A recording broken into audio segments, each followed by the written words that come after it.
dream.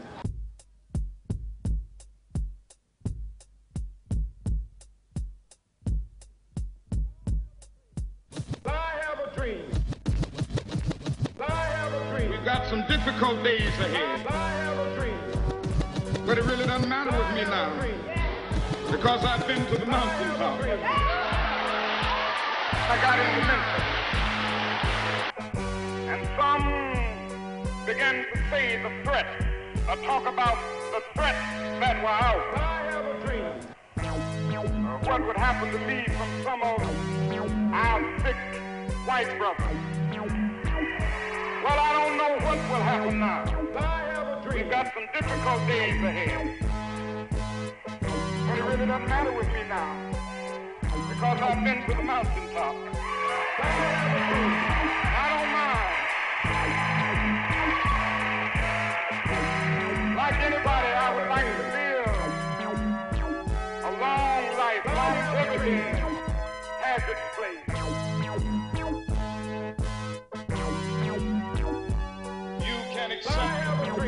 You will leave those state troopers dwelling with their own barbarity. If you can accept it, you will do something that will transform conditions here in Alabama. So I'm not worried this afternoon, however dark it may be, however difficult it may be. I know that it is true, the truth forever on the scaffold, wrong forever on the throne. Yes, sir. That is another part of that great statement. Yet that scaffold sways the future. Behind the dim unknown standeth God within the shadow, keeping watch above his own. William Cullen Bryant is right. Truth crushed earth will rise again. The Bible is right. You shall reap what you sow.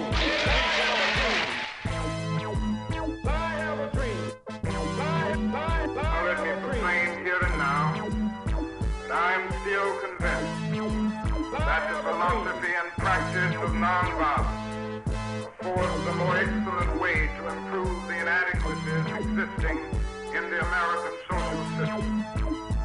The method of nonviolent resistance is effective in that it has a way of disarming the opponent.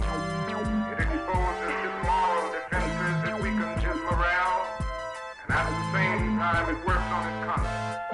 I believe we will win it because the goal of America is freedom. Used and scorned though we may be, our destiny is tied up with the destiny of America. It is time to reorder our national priorities.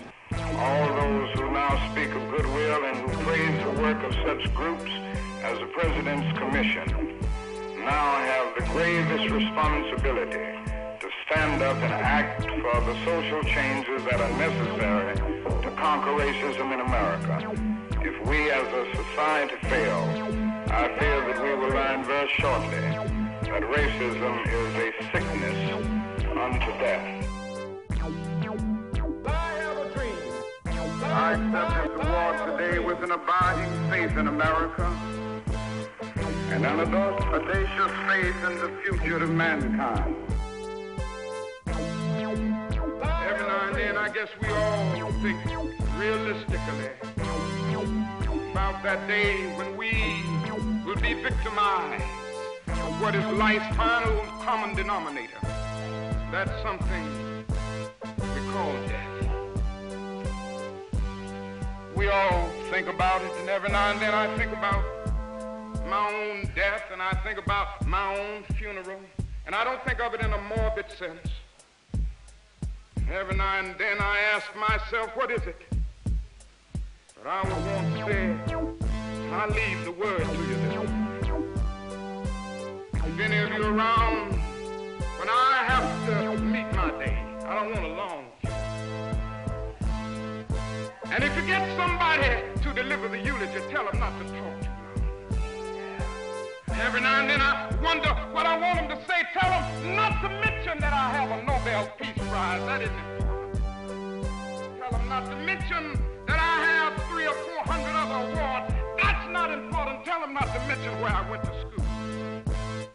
I'd like somebody to mention that day that Martin Luther King Jr.